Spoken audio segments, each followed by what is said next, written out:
tema da palavra hoje é benignidade, desejar o bem ao próximo. Amém? 1 João 3,17, a palavra de Deus fala assim: ora, se alguém possui recursos deste mundo e vê seu irmão passar necessidade, mas fecha o coração para essa pessoa, como pode permanecer nele o amor de Deus? A gente continua ministrando, né, sobre cada parte, cada característica do fruto do Espírito. Hoje falando sobre a benignidade. Amém? O pastor Gil ministrou, né, e falou que o fruto do Espírito é um só. E é. Por isso que não são frutos do Espírito, como a gente não diz isso. A gente fala que é o fruto. E o fruto tem várias partes. Amém? Então é um fruto só. Que esse fruto, ele precisa estar completo em nós. Então eu tenho que ter todas essas características, todas essas partes do fruto têm que se manifestar em mim para que eu tenha essa presença do Espírito Santo, do fruto do Espírito em mim. Né? E a pastora Tânia estava comentando que ela entende que essas partes vão se completando. Eu não tinha pensado dessa forma, mas ela falou assim, começa com o amor. Né? O amor é a base de tudo mesmo. Né? Depois vem soma-se a alegria, depois a paz e assim por diante. Então, cada característica, cada parte do fruto vai se somando à anterior até que vivamos o fruto completo. Amém? Então é interessante, né? Esse pensamento dela, falei, é verdade, né? O amor é a base. E aí tudo vai se somando a ele para que a gente viva o fruto do Espírito. Então, aleluia, né? Que o Senhor dê mesmo um entendimento completo e que manifestemos o fruto do Espírito completo em cada um de nós. Amém? E é interessante que duas partes do fruto são a benignidade e a bondade. E à primeira vista, assim, parece ser a mesma coisa. Mas se Deus citou as duas, né? Então não são diferentes. Né? E no domingo, a pastora Tânia, no próximo domingo, ela vai ministrar sobre a bondade. Então não vou falar sobre ela, ou não vou falar muito, pelo menos. Benignidade é desejar o bem aos outros, ao mundo, a tudo. Benignidade é você ter esse mover em você, e você não poder ver alguém sofrendo, com dor, com uma dificuldade, e você não fazer nada. Você quer ajudar, você quer transformar aquela situação. A benignidade faz isso em nós. Né? E é um sentimento que lhe impulsiona a desejar que o outro esteja bem, impulsiona a fazer algo, fazer alguma coisa, e não ser indiferente à dor do outro. Né? Vamos lembrar a parábola do bom samaritano. Aqui é um bom exemplo de quem é benigno e quem não é. Né? A parábola diz, né, que um homem foi assaltado, espancado, ficou sangrando à beira do caminho, quase morrendo, e passa um sacerdote, vê o homem ali daquele jeito e não faz nada, vai embora. Passa depois dele um levita, um trabalhador do templo, também não ajuda, não liga para aquele homem, vai embora. Aí passa um samaritano, que se compadece e ajuda e trata dele com o que tem, né? Com azeite, com vinho que ele tinha ali, para limpar suas feridas, para tentar estancar aquele sangramento. Então ele cuidou daquele homem do jeito que ele pôde. O leva até uma hospedaria, e ele precisa seguir viagem, então ele paga por alguns dias ali, já deixa adiantado alguns dias para que tratem daquele homem, né, desconhecido para ele, né? E ele fala assim, e o que passar disso, quando eu voltar, eu pago. Então vamos imaginar o seguinte, tanto o sacerdote quanto o levita eram pessoas muito trabalhadoras na obra de Deus. Né? Sacerdote, levita, então, trabalhavam no templo ali, né? E podiam ser queridos pelos amigos e familiares, bons aos olhos de todos. Mas falharam totalmente com aquele homem que foi assaltado, espancado. Né? Diferente do samaritano que o ajudou. Esse sacerdote, esse levita, eles não tinham com certeza o fruto do Espírito neles. No mínimo, faltou o quê? Amor, benignidade e bondade. No mínimo, faltou para eles. Né? Nada os moveu a ajudar aquele homem ferido. Não havia benignidade no coração deles. A benignidade moveu o samaritano. Ele não conseguiu ficar indiferente. A gente não sabe a condição desse homem, né, desse samaritano. E ele estava numa viagem, pelo jeito, de negócio, ele ia resolver coisas. Mas mesmo talvez com pressa, talvez não tendo tantas posses, ele não poderia viver com o peso de ficar indiferente àquela situação. Na mente dele, assim, ele viu aquele homem ferido, caído, quase morrendo ali. Para ele, é impossível depois viver, falar, não, eu estou com pressa, eu tenho que resolver minhas coisas, não posso parar para ajudar. Não, ele não poderia viver com aquilo, porque ele tinha a benignidade dentro dele, interiorizada. Isso que nós precisamos ter, interiorizar isso, ter isso, uma coisa automática em nós, que nos impulsione, que nos mova mesmo. 1 Coríntios 13:3, o apóstolo Paulo está falando do amor, né? E ele fala aqui no versículo 3, e ainda que distribuísse toda a minha fortuna para sustento dos pobres, e ainda que entregasse o meu corpo para ser queimado, e não tivesse amor, nada disso me aproveitaria. Aí você fica pensando, mas sem amor, como é que uma pessoa faria uma coisa dessa, né? Então ele está falando de uma entrega pelo próximo, né? Mas possivelmente sem amor. Eu estava pensando, como é que poderia explicar uma coisa dessa, né? Vamos lá. Por exemplo, um político, né? Ele vai a uma comunidade muito pobre, aí junta todo o povo lá para ver o político, né? Para falar com ele, conversa com adultos, com crianças, e no meio dessas crianças ele vê um mais esperto ali e tal, fala bem, né? Ele vê que, apesar de ser de uma comunidade pobre, né? uma criança ali com dificuldades, ele é espertinho, fala bem, aí ele fala em alto e bom som para todo mundo ouvir, vou pagar pelos estudos dessa criança até a faculdade. E realmente ele paga, ele faz. E as pessoas depois perguntam para os pais, ele está pagando? Está pagando direitinho. Está na escola particular agora e ele falou que vai pagar e a gente está. Ele está indo bem, né? E ele está pagando mesmo. E o que acontece?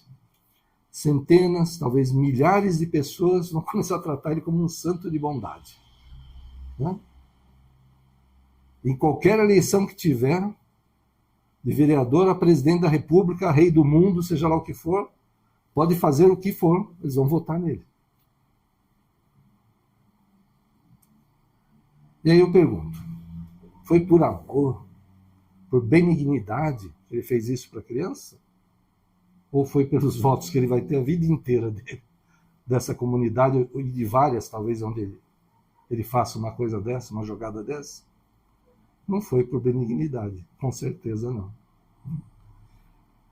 Então pode ser por interesse, para aparecer, né? Dizer, eu sou bom, tá vendo? Olha, aqui, tá, estou ajudando, né? Olha, todo mundo olha para mim, né?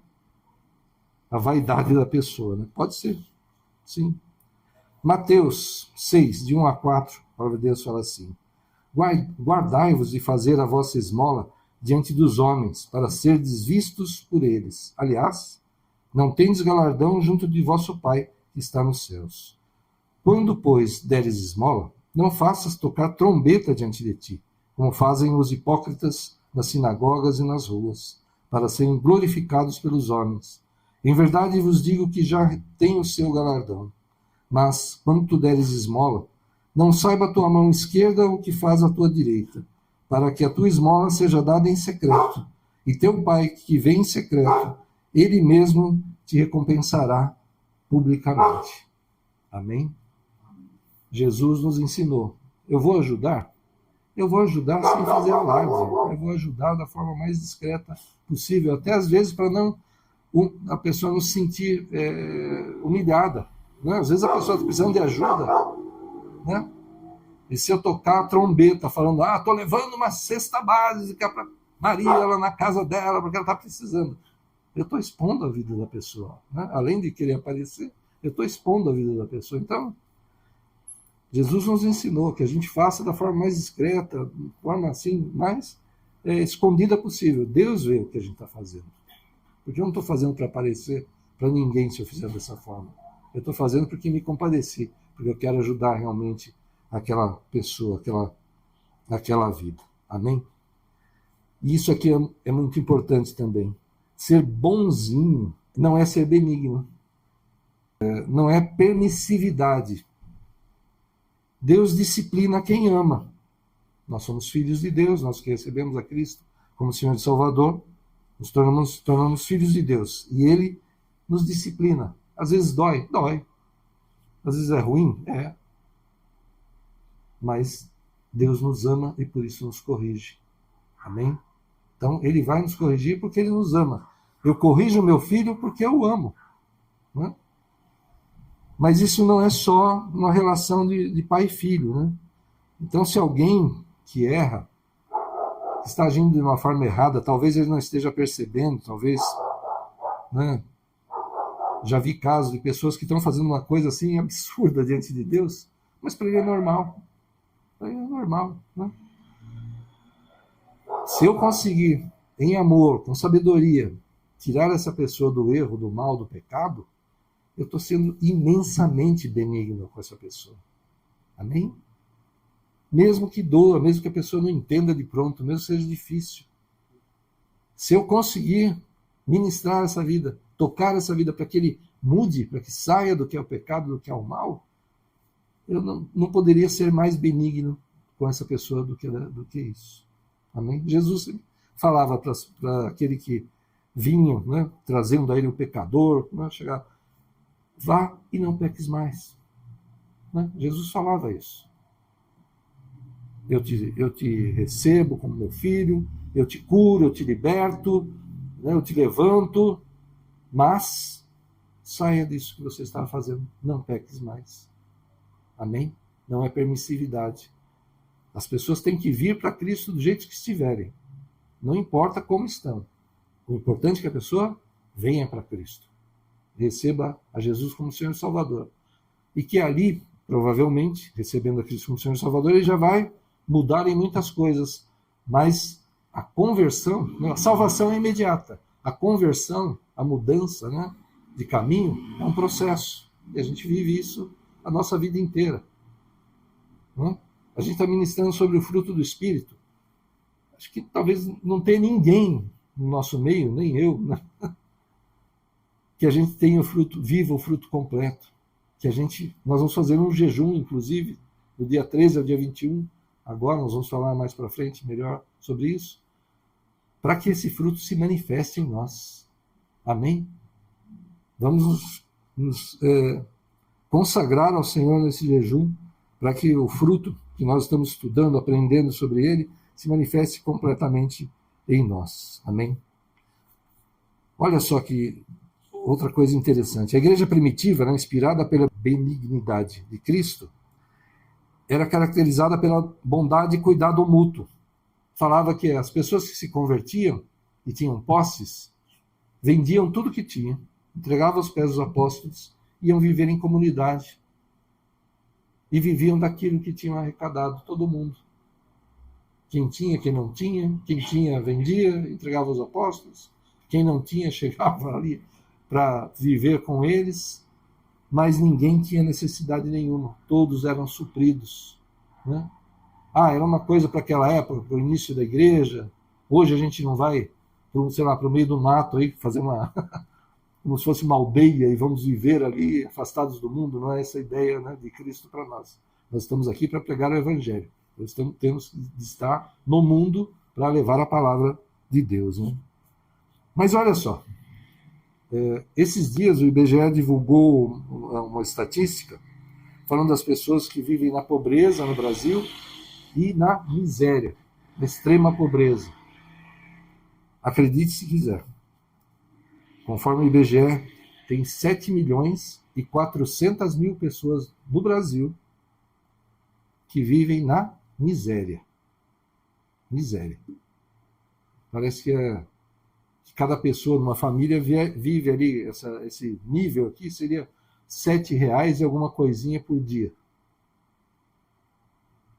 Se somar uma família de 4, 5 pessoas, não dá um salário mínimo. Né? Numa coisa dessa, imagina. É para a gente pensar, né? Como é que num país, se você derrubar feijão no quintal, né? Se um passarinho comeu uma coisa ali, né? E passou por ali, nasce um pé de feijão, um pé de tomate, as coisas nascem aqui assim, né? Sem você fazer nada até. E tem 7.400.000, isso é o número do ano passado, pessoas vivendo na miséria absoluta no nosso país. Né? Lucas 7, de 11 a 15, fala assim: E aconteceu no dia seguinte que ele, Jesus, foi à cidade chamada Naim, e com ele iam muitos dos seus discípulos, e uma grande multidão. E quando chegou perto da porta da cidade, eis que levavam um defunto, filho único de sua mãe, que era viúva, e com ela uma grande multidão da cidade. E, vendo-a, o Senhor moveu-se de íntima compaixão por ela, e disse-lhe: Não chores. E, chegando-se, tocou o esquife, e os que o levavam pararam, e disse: Jovem, a ti te digo, levanta-te. E o que fora defunto assentou-se e começou a falar, e entregou a sua mãe. Só para explicar, né? Talvez quem não saiba. Naquela época, em Israel e talvez em outras culturas, a mulher não podia trabalhar, nem que ela quisesse, ela não podia trabalhar. Então, ela já era viúva, tendo um único filho. Então, como ela perdeu o marido, o filho é que deveria sustentá-la até o fim da vida. Aí ela perde o único filho. Ela vai ter que viver de esmola, do favor das pessoas, porque ela nem poderia trabalhar. E Jesus se compadeceu dessa situação e foi lá e ressuscitou o filho.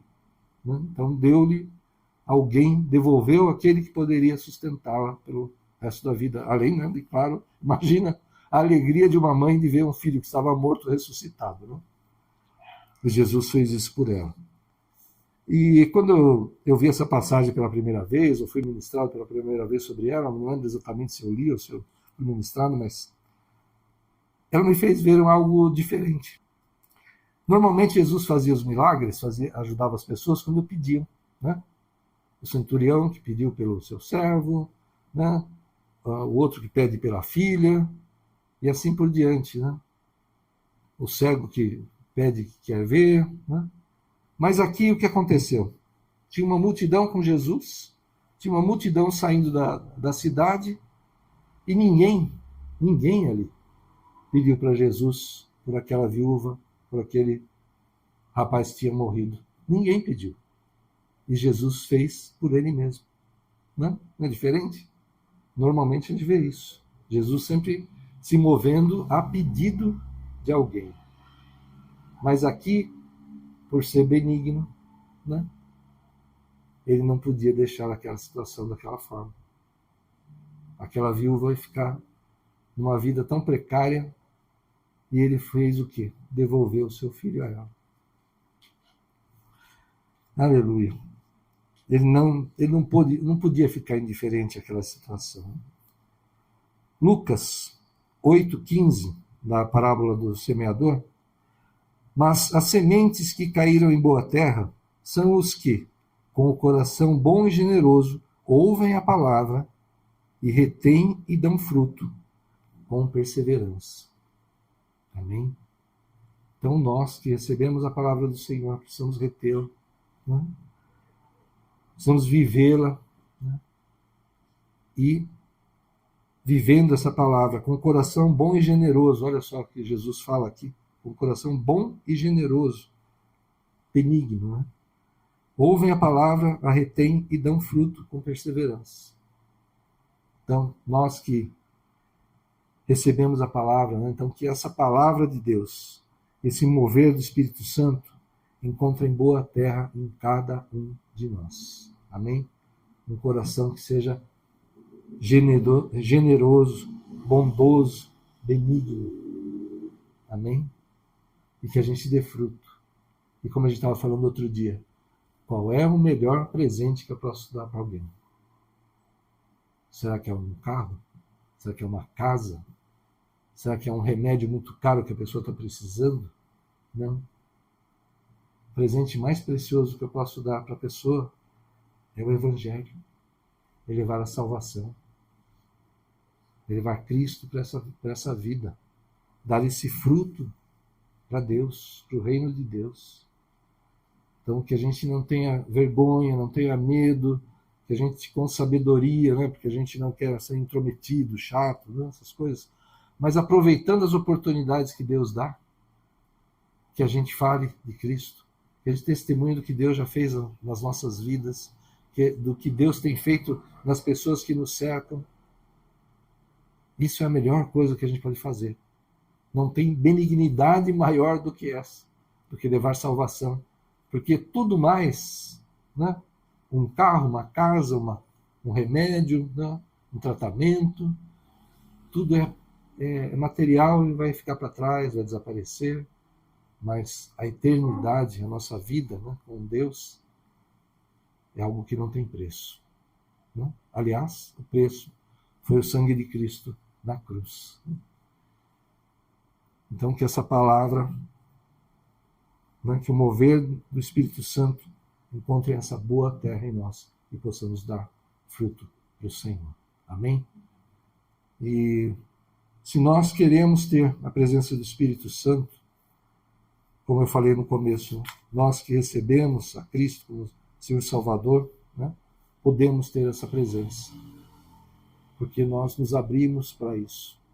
Então, quem ainda não se abriu, quem ainda não convidou a Cristo para fazer parte da sua vida, né, e você que está nos assistindo, porque está sendo gravado, não importa quando você estiver assistindo essa gravação, se você ainda não fez uma oração dessa, convidando a Cristo para a tua vida, faça agora. Não importa quando você estará vendo essa gravação. Jesus está aí do teu lado. Ele está conosco aqui. Porque onde 2 ou 3 se reunirem em nome dele, e nós estamos aqui reunidos em nome de Cristo, ele está. Ele está aqui agora, ele quer ouvir a tua voz, o teu convite. Então fecha os teus olhos, você que está assistindo também, fecha os teus olhos. Não ligue para quem está ao teu lado. Faça essa oração, que a tua voz possa ser ouvida. O Senhor quer ouvir o teu convite. Eu vou fazer a oração, todos nós que já fizemos, vamos repetir. Repita você também. Receba a Cristo como Senhor e Salvador da tua vida, que isso é o melhor. Você verá a transformação, você verá milagres na tua vida e através da tua vida, porque todos nós já vivemos e com certeza viveremos muitos ainda, em nome de Jesus. Então, repita assim, fala: Senhor Jesus, eu entendi que eu preciso e eu desejo a tua presença em minha vida. Por isso eu te convido, faz morada no meu coração e eu te peço perdão por todos os pecados que eu cometi. E eu te peço, escreve o meu nome no teu livro da vida, porque hoje eu te recebo como Senhor e Salvador, em nome de Jesus. Amém. Glória a Deus. Aplauda o Senhor. Aleluia. Com certeza. Se alguém que está assistindo recebeu a Cristo agora como Senhor e Salvador, há uma festa no céu. Amém? E isso nos dá uma grande alegria, porque se nós permanecermos nessa terra sendo filhos de Deus, nós estamos aqui não para simplesmente viver a vida, né, receber as coisas de Deus, que Deus tem provido, tem nos dado, tem feito milagres, mas que a gente possa levar, como embaixadores de Cristo, a palavra de Deus a muitos. Amém? Esse é o trabalho da igreja. Somos igreja. Cada um aqui é igreja. E você pode levar essa palavra, testemunhar aos teus amigos, parentes, vizinhos, colegas, né? E Jesus vai operar na vida deles. Amém? Então aproveite as oportunidades. Leve o Evangelho. Tenha essa benignidade dentro de você. Deseje esse presente que nós recebemos, que ele também esteja na vida de muitos. E na minha vida, eu acredito que na vida de muitos, era como se tivesse um buraco aqui no peito. Faltava algo que eu não sabia o que era. Nem sabia, mas eu desejava. Eu precisava. Mas quando Cristo entrou na minha vida, isso foi preenchido. Não precisa mais nada. A gente se completa. Que você possa levar essa completude àquele que precisa. Em nome de Jesus. Essa é a palavra. Curva a tua cabeça. Vamos orar. Obrigado, Senhor. Continua falando mesmo nos nossos corações, Senhor. Que o teu fruto se complete, se manifeste em nós e através de nós, Senhor. Aleluia. Que esse sentimento, Pai, essa benignidade esteja mesmo em nós, Senhor. Que não possamos, Senhor, ver alguém sofrendo, Senhor, e não ajudar, Senhor, não fazer o que estiver ao nosso alcance, não clamar a Ti por um milagre, Senhor. Oh, Pai, toca mesmo, Senhor, as nossas vidas. Se tivermos sido, Senhor, tanto tempo indiferentes a tudo, Senhor, não ligando para ninguém, oh, Senhor, perdoa-nos, Senhor, e ajuda-nos, Senhor. Transforma-nos mesmo, Senhor, em nome de Jesus. Esse é o desejo do nosso coração. Que a benignidade esteja em nós. Que o fruto do Teu Espírito se manifeste em nós, Senhor. Em nome de Jesus. Continua nos conduzindo, Senhor. Queremos chegar à plenitude e um dia, Senhor, estar contigo na eternidade. E todos aqueles que receberam a Cristo agora, como Senhor e Salvador, se você estiver próximo a nós, venha para a arca, venha aqui para junto de nós. Se não estiver próximo, procure uma igreja em que seja pregado o Evangelho verdadeiro e congregue ali, aprenda mais do Senhor, seja mais próximo do Senhor ainda, em nome de Jesus. Vai debaixo dessa unção de benignidade, de amor ao próximo, de amor a Deus, de se entregar, de se colocar nas mãos do Espírito Santo e deixar Ele usar a tua vida. Vai debaixo dessa unção em nome do Pai, do Filho e do Espírito Santo de Deus. Amém. Que Deus abençoe a todos. Aleluia. Glória a Deus. Aleluia.